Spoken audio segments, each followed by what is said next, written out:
Hadirin jamaah Jumat yang dirahmati Allah Subhanahu wa taala.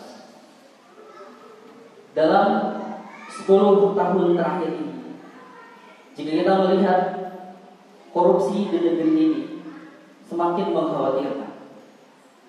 Kasus yang terbaru yang cukup mencengangkan bagi rakyat Indonesia, yakni bagaimana kemudian korupsi yang dengan angka mencapai 271 triliun.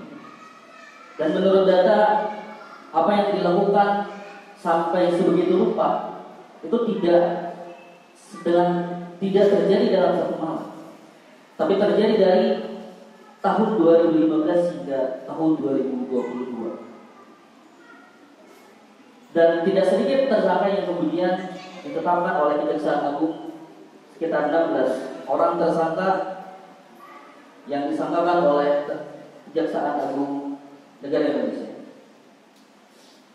Menurut ahli lingkungan hidup dari IPB University, sektor pertambangan merupakan mineral menjadi sasaran korupsi yang merugikan negara. Begitu pula dengan sektor pembangunan dan infrastruktur, di mana modus korupsi seperti markup tinggi terjadi. Menurut KPK, dalam beberapa kasus korupsi infrastruktur, nilai real proyek hanya setengah dari nilai kontrak semula. Setengah dari nilai kontrak semula, dengan sisanya digunakan untuk kepentingan pribadi oleh para koruptor. Hadirin jamaah Jumat yang dirahmati Allah Subhanahu wa taala. Korupsi di Indonesia melibatkan berbagai pihak atau banyak pihak, termasuk diantaranya ada anggota DPR atau DPRD, pejabat eselon mulai dari 1 sampai 4, kepala daerah, kepala desa, bahkan kemudian aparat penegak hukum itu sendiri. Data dari KPK sendiri kemudian menunjukkan ada 344 kasus korupsi yang melibatkan anggota DPR atau DPRD, 19 kasus yang melibatkan kepala daerah, dan lonjakan kasus korupsi di tingkat desa sejak pemerintahan mengalokasikan dana desa pada tahun 2015. Tidak hanya itu, ada 34 koruptor yang merupakan aparat penegak hukum, termasuk hakim, jaksa, dan polisi. Bahkan pimpinan KPK sendiri kemudian tidak luput dari kasus korupsi. Hadirin jamaah Jumat yang dirahmati Allah Subhanahu wa taala. Persoalan ini bagian dari persoalan umat Islam yang tidak mesti kita pisahkan dari agama. Tidak seperti pemahaman barat yang menganggap bahwa agama itu ranah privat. Agama itu ranahnya di tempat ibadah. Agama itu hanya di masjid dan lain sebagainya. Justru pengelolaan terhadap kepentingan umat itu bagian dari siasat Islamiyah, politik dalam Islam yang tujuannya adalah mengurusi urusan umat. Maka pembahasan terkait kepentingan umat, terkait kepentingan masyarakat itu menjadi bagian bahasan dari Islam itu sendiri. Hadirin jamaah Jumat yang dirahmati Allah Subhanahu wa taala. Setidaknya ada 3 faktor lain yang menjadi faktor korupsi Indonesia itu begitu luar biasa. Yang pertama adalah faktor lemahnya karakter individu. Misalnya, ada individu yang kemudian tidak tahan akan godaan uang suap. Faktor yang kedua yakni faktor lingkungan atau masyarakat, seperti adanya budaya suap atau gratifikasi yang semuanya berawal dari inisiatif masyarakat. Faktor yang ketiga yakni faktor penegakan hukum yang lemah. Misalnya adanya sikap yang tebang pilih terhadap pelaku korupsi serta sanksi bagi koruptor yang tidak menimbulkan efek jerah. Hadirin jemaah Jumat yang dirahmati Allah Subhanahu wa taala. Dalam pandangan syariat Islam, korupsi termasuk perbuatan khianat. Khianat adalah tindakan pengkhianat, korupsi adalah tindakan pengkhianatan yang dilakukan oleh seseorang, yakni menggelapkan harta yang memang diamanatkan untuk dirinya. Dalam kitab Nizamul Uqubat dari Syekh Abdul Rahman Al-Maliki, setidaknya ada 6 langkah yang bisa kita lakukan agar kemudian mencegah korupsi itu terjadi. Langkah yang pertama yaitu rekrutmen SDM, sumber daya manusia aparat negara yang wajib memiliki amanah serta berasaskan profesionalitas dan integritas, bukan pada dasar koneksitas atau nepotisme. Allah Subhanahu wa taala berfirman, A'udzubillahi minasyaitonirrajim. Bismillahirrahmanirrahim.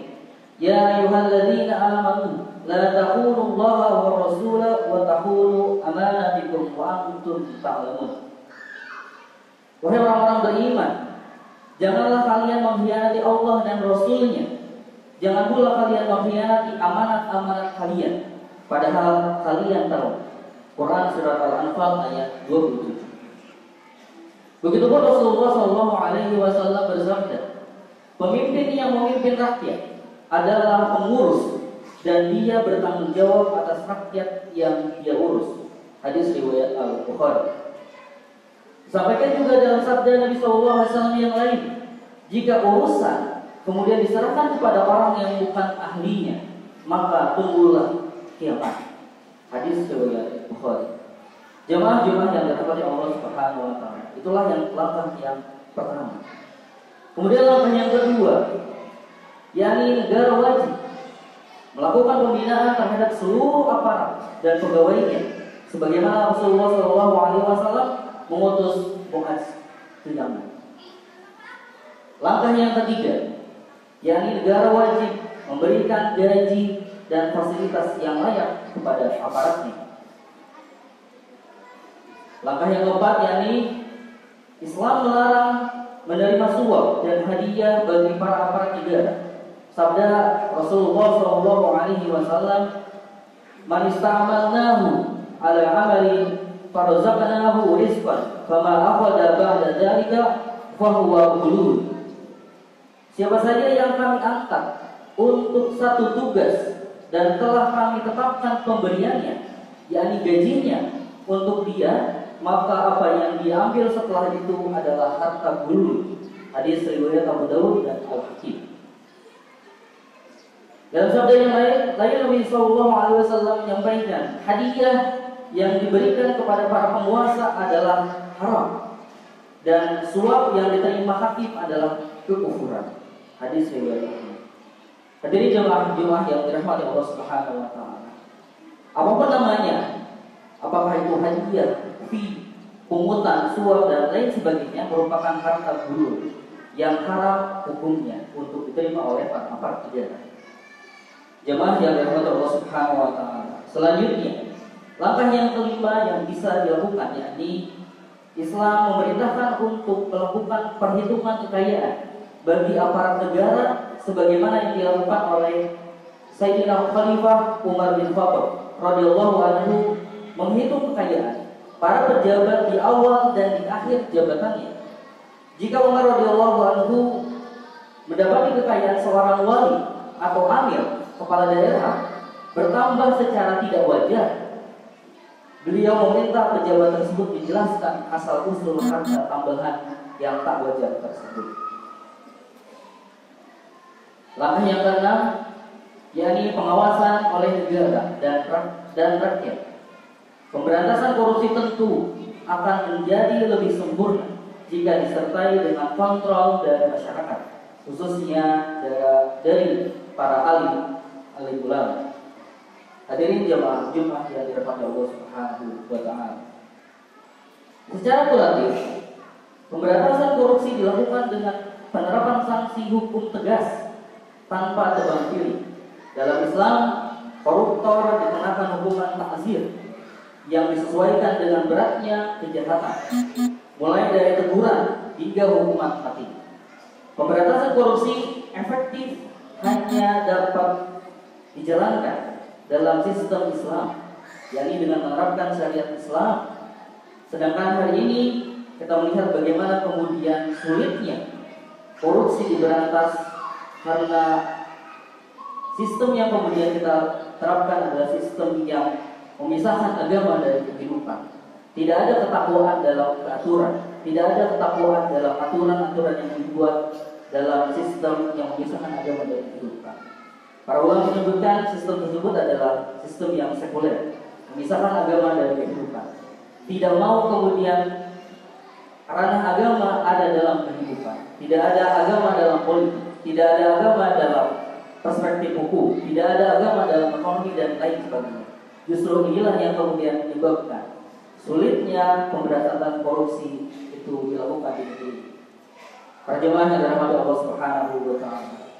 Terakhir, oleh karena itu, penerapan dan penegakan syariat Islam adalah wujud bagaimana kemudian totalitas bagaimana kita bisa memberantas korupsi. Barakallahu wa lakum fil Qur'anil azim.